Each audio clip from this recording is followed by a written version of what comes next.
Hello and welcome, our blood viewers, to RTD's News English Edition. As usual, we begin tonight's news with the major and top highlights. Let's follow.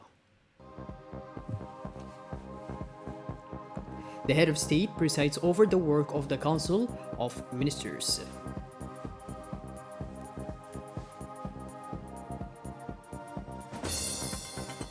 And on the international scene, the European Union imposes a new round of sanctions against Russia. Those were our major top highlights. Welcome back to our newsroom, our beloved viewers. Under the chairmanship of His Excellency Mr. Ismail Umar Gelle, President of the Republic, Head of Government, was held this Tuesday, March 15, 2022, the fourth session of the Council of Ministers. Let's listen. Rahim, sous la présidence du chef de l'État, son Excellence M. Ismail Omar Guelleh, s'est tenue la quatrième séance du Conseil des ministres en ce mardi 15 mars 2022. Étaient inscrites à l'ordre du jour 4 questions. La première question concerne In the fourth session of the Council of Ministers, 4 issues were listed on the agenda. The first issue concerns the bill on the ratification by the Republic of Djibouti of the Kigali Amendment to the Montreal Protocol on substances that deplete the ozone layer. The ozone layer acts as a protective shield against ultraviolet radiation from the sun. Its protection is of paramount importance for the safeguard of ecosystems. Our country ratified the Vienna Convention and the Montreal Protocol in July 1999. At the national level, the Ministry of Environment and Sustainable Development has carried out information and awareness-raising activities for the actors involved, and the public put in place regulations on the import and distribution of ozone-depleting substances, encourage the promotion of alternative products and the adoption of modern technology. Our country has also adopted a decree regulating the importance and distribution of these substances in our territory. All these actions have led to a significant reduction in the consumption of ozone-depleting substances. The Montreal Protocol has been amended 4 times. Our country has ratified 3 of them. The purpose of this bill is to proceed with the ratification of the Kigali Amendment adopted on October 15, 2016. The Kigali Amendment introduces controls for the production and consumption of carbon hydrocarbons. The Kigali Amendment also allows for a timetable for the phase-out of carbon hydroflows. The second issue relates to a draft decree on the Code of Ethics of the Djibouti Order of Chartered Accountants. This decree defines the ethical rules to which the members of the Order of Chartered Accountants of Djibouti are subject in the performance of their professional activity. This decree presented in the form of a code. This code of ethics provides general provision relating to the scope, general obligation of professional accountants, and definitions. Its objective is to establish the basic principles of ethics for professional accountants who are members of the Order of Public Accountants. This draft code of ethics also provides the specific obligations for certain professionals. This draft provides for the rules relating to publicity and the oath of professional accountants. The last title of the code reveals the usual provision and governs the publication and entry into force of this text. The third question concerns a draft decree on the internal regulation of the Djibouti Order of Public Accountants. This decree provides for the rules relating to the General Assembly, in particular its composition, its powers, the regularity of its meetings, its convocation and deliberation, and more generally its rules of operation. This decree provides for the rules relating to the Council of Order and in particular the remuneration of its members, the internal distribution of taxes, the mode of convocation and deliberation. The ethical rules of the member of the effect and does attach to the decisions and the modes of appeal against those. This decree contains the general operating rules of the Order of Chartered Accountants. It also specifies the modalities of election to the Council of the Order of Public Accountants, and more particularly the periodicity of the elections and the voting method. It also provides for the holding of the fourth election of the Council of the Order within 3 months of the publication of this decree in the official journal. The fourth issue concerns the draft decree appointing Mr. Abdurrahman Abdi Aden as Director of Public Debt and Ministry of Budget to replace Ms. Amina Ibrahim Ilmi. Ms. Amina Ibrahim Ilmi, in turn, is appointed Senior Advisor to the Minister of Budget. Mr. Daho Ali Abdo is confirmed in his position as Director General of the Civil Aviation Authority. La quatrième question concerne un projet de décret portant nomination. Monsieur Abdourahmane Abdi Aden est nommé directeur de la dette publique au ministère du Budget en remplacement de Madame Amina Ibrahim Elmi. Madame Amina Ibrahim Elmi, à son tour, donc, est nommée conseillère principale du ministre du Budget. Monsieur Daoud Ali Abdo est confirmé à son poste de directeur général de l'autorité de l'aviation civile.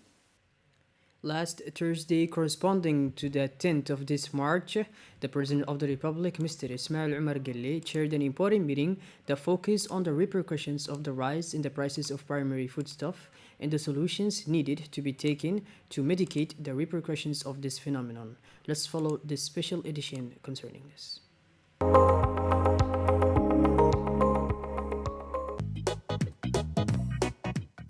The President of the Republic, His Excellency Ismail Omar Guelleh, has established a plan of action against the process of soaring prices due to the current international crisis to protect our population from the phenomenon of soaring prices of foodstuffs. An investigation carried out by the teams of the RTD on the ground shows that this action plan guarantees the lines fixed by the head of state by the control of prices thanks to this initiative. Regarding, for example, the cooking oil consumed in large quantities during the blessed month of Ramadan, thanks to the vision of the President to implant processing plants in Djibouti, the Golden Africa inaugurated in December 2018. Djibouti remains safe from the vagaries of soaring price in respect of cooking oil. Indeed, the Golden Africa produces a quantity largely superior to local consumption and has a strategic stock in accordance with the required standards, so that this crisis generated by the Ukraine-Russia war will have no effect on the price of cooking oil, as confirmed by the Commercial Director of Golden Africa. Another stable flaw and very requested during the month of Ramadan, the government has taken the lead in this action plan initiated by the President of the Republic by a large order made on the international market 100 containers of flour to mitigate any price increase on the local market. Mais concernant la situation ici à Djibouti, moi j'assure la population qu'il n'y en a pas un manque de quantité. Regarding the situation here in Djibouti, I assure the population that there is no lack of continuity. We have enough cooking oil for the local market and the thing, it is under total control. This factory does not only cover the township, but also the local market. The local market, but also covers the regional market. So I assure that for the end, we have even increased the quantity to cover the needs that are antiquated with the approach of the blessed month of Ramadan. So, during the period of the month of March and that of April, the month of Ramadan, I ensure infinitely that there will be no concern about the presence of cooking oil here in Djibouti. But we ensure that for the local market, prices are always reasonable and they are always, firstly, there is no shortage of quantities. So the oil will always be available, and secondly, the prices, and they are always within the possibility of the population to take this product. Dont la possibilité de la population pour prendre ce produit-là. The announcement was made by the Minister of Trade in an interview with the RTD. According to the minister, we have a sufficient stock of flour in the Republic of Djibouti. The minister also said that 100 containers of flour will soon arrive in Djibouti. The minister asks the population that it is useless to panic about a shortage. The price of flour will remain unchanged, he concluded. This trend has been confirmed by the largest importers. After all these measures, Djiboutians remain safe from any price hike on the staples. However, the state, through the Ministry of Commerce, has set up a price control mechanism so that all measures taken by the government is respected and face any form of speculation. It should be noted that the prices of these two commodities, oil and flour, which are mainly affected by this international crisis, have been brought under control thanks to the initiative of the President of the Republic, which has a cause in the state budget, but the head of state has opted to protect the population from the consequences of this conflict. Gender-based violence for the benefit of some 30 midwives from polyclinics, maternity wards, and also from the 5 CMH of the interior regions.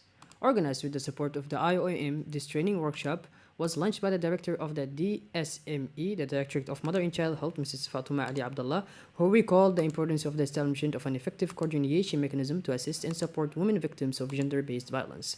Delivered by the gynecologist Dr. Sitani Ali and the pediatrician Dr. Trimo Aden, this pool of midwives' training will deepen their knowledge on the protocols of care of the victims of violence, including psychosocial support to ensure adequate medical follow-up of victims.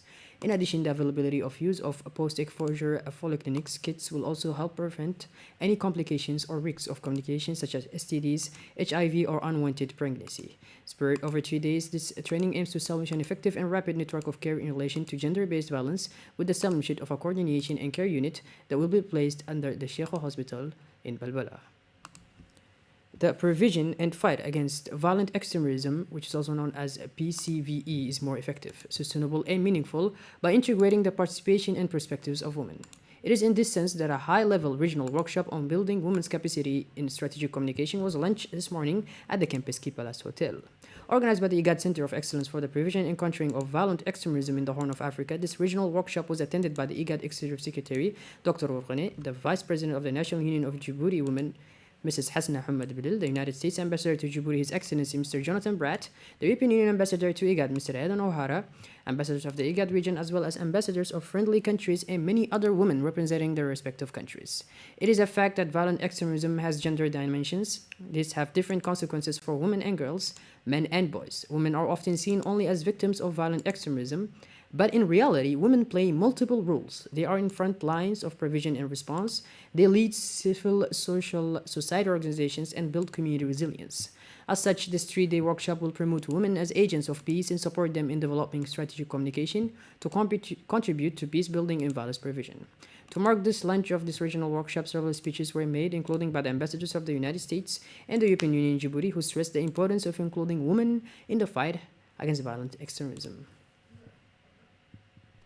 Multifaceted approach, highlighting alternative narratives and countering messages from extremist ideologies is paramount.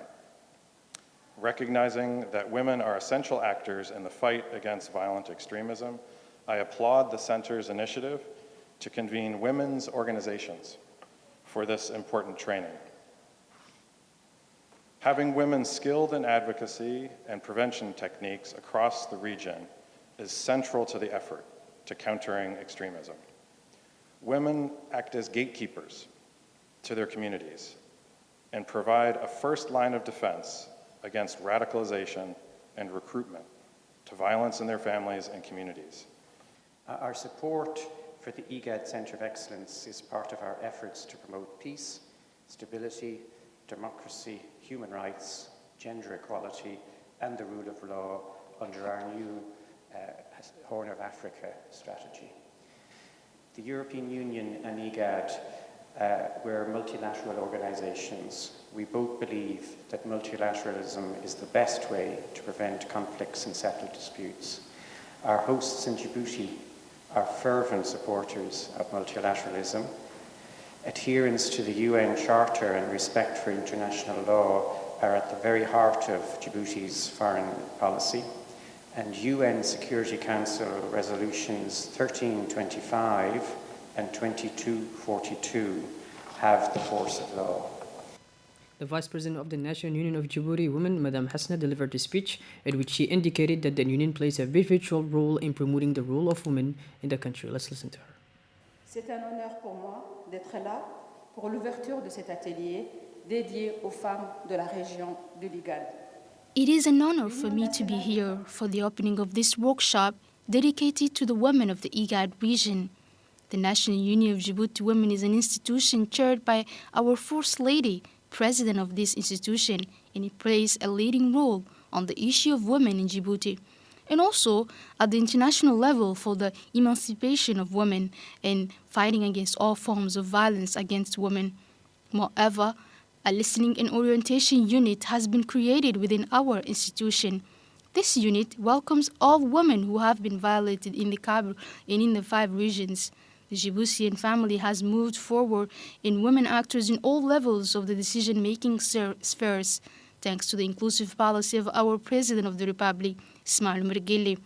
25% of women in the government, 25% in the parliament, 30% in the municipal and regional council, the Djiboutian women has moved forward in this workshop will allow the women of the region to share our experiences of our regions, to find solutions of experience so that we can fight against any form of violence against women. Also in the same context, the Executive Secretary of IGAD pointed out a few important targets. Let's hear. Enhancing the capacity of women in strategic communication. This is a very center of the discussion that we are going to do today.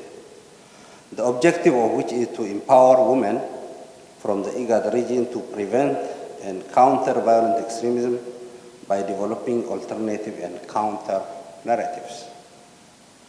IGAD is cognizant of the fact that as half of our population, maybe more in our region, women are equal stakeholders in stability and have a critical role to play in the establishment of the maintenance of peaceful society.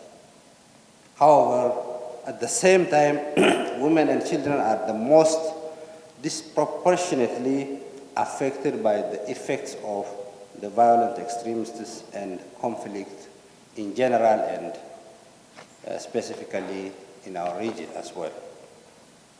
We have seen that what is common to the footage of active conflict situation in our region, in my view, part of the challenge stems from our own reluctance to recognize, adapt and formalize the best elements of local practices for the prevention of all forms of violence, including the extreme violence. The director of the ICEPCVE, Dr. Simon Naimboro, also shared his ideas to the RTD microphone. Let's hear him out. Alright, I just heard that his reaction was not here, so let's move on to the next subject. The Container Terminal Management Company recently welcomed one of the largest state-of-the-art vessels in the world, the MV CMA CGM Jacques Seyde, named after the founder of the French shipping company. For this premiere at the SGTD, many officials were present to welcome the ship, including the President of the Djibouti Port Authorities and Free Zones, Mr. Abubakar Umar Hadi, the General Manager of SGTD, Mr. Abdullah Addawi, as well as all the management of the terminal, but also on the Port Commander, Mr. Mohammed Musa. These development projects will position the terminal to be a regional hub and thus receive more international volumes. The CMA GM Jacques Seyde, one of the largest vessels of the latest generation in the world, has a capacity more than 23,000 TEU. It is 400 meters long with a draught of 15 meters and runs on a liquefied natural gas. It docked at the SGTD Dorali terminal yesterday late afternoon. It is the second vessel of this type to have docked at the terminal in less than a week after the CMA CGM North Merter. The CMA CGM Jacques Seyde is a true concrete of innovations and marks the commitment of the CMA CGM group in the energy transition of maritime transport. LNG is today the best industrial tool for preserving air quality and also provides an initial response in the fight against global warming. SGTD is proud to be the only port in the region that can accompany the latest generation of ships. The SGTD has also launched the purchase of 4 large capacity generators to operate such vessels and will soon receive, as well as the expansion of the container park, which will be operational by the end of June 2022. On this occasion, the head of the Ports and Free Zones Authority, Mr. Abubakar Umar Hadi, made a statement. Let's hear. CMA CGM, and the capacity is 23,000 TEUs. So we are very happy that Djibouti ports can accommodate that kind of ships, and we hope it will continue. It's the second ship in about 2 weeks, 1 week. 1 week. CMA CGM is a very good partner. So we are hoping that we are going to have more businesses in the future. During the day of March 14, 2022, the Naval Training Center of the Coast Guard, located at Camp Dorali, hosted a ceremony closing the initial training of Type Theta, basic training all weapons, which was provided to young recruits of the Djiboutian Coast Guard. Colonel Wais Umar Bukhari, commander of the Coast Guard, came back in a short speech on this occasion on the importance of this training, which aims to instill in the trainees the knowledge and the basic skills of the military life. He also stressed that these trainings will continue a new cycle of specific training in the fields of marine trades, so that they can integrate in the best conditions the various services of the Djiboutian Coast Guard. To close his remarks, the commander of the Coast Guard congratulated all the executives and instructors who have successfully piloted this training and have transmitted their knowledge and experience to the young recruits. He finally encouraged the trainees to translate into concrete actions the knowledge they have acquired and work with honor, pride, and patriotism in the service of the nation. The ceremony ended with an award to the most deserving trainees and a family photo immortalizing this event.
The commander of the Coast Guard, Colonel Wais Umar Bukhari, talked about the importance of the training to the trainees who are going to follow a new cycle of specific training in the fields of the trades.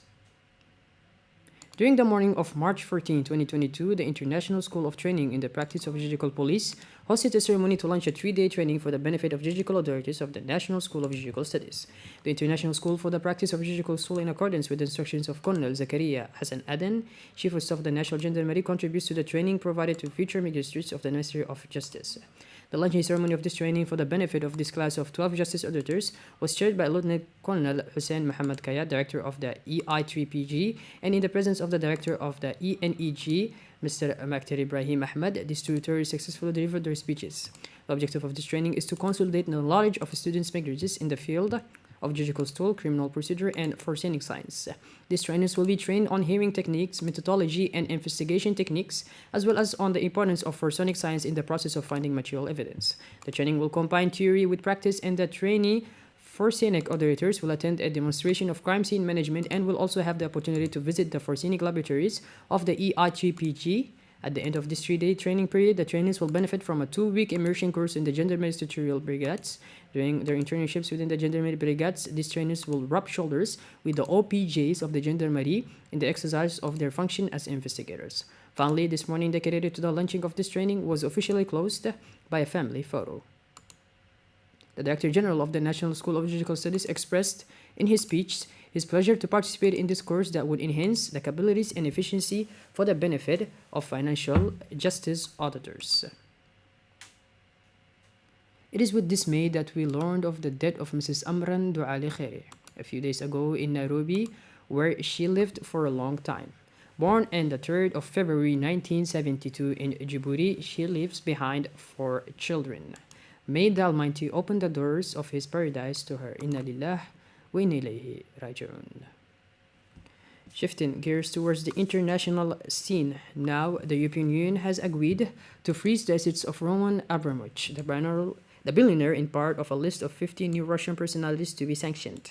This measure is included in a fourth European package of restrictions. Exports of luxury goods from the Union will also be banned, and there are plans to hit Russian iron and steel. We see that this aggression is continuing and that the attacks committed by Russia against civilians are continuing. So we really need to keep up the pressure, says Valdis Domarkourov, Vice President of the European Commission. Well, by the Star Blood viewers, we conclude this edition. Thank you for being with us, and make sure to tune in later for more. Have a wonderful evening, and thank you once again for joining us. Take care.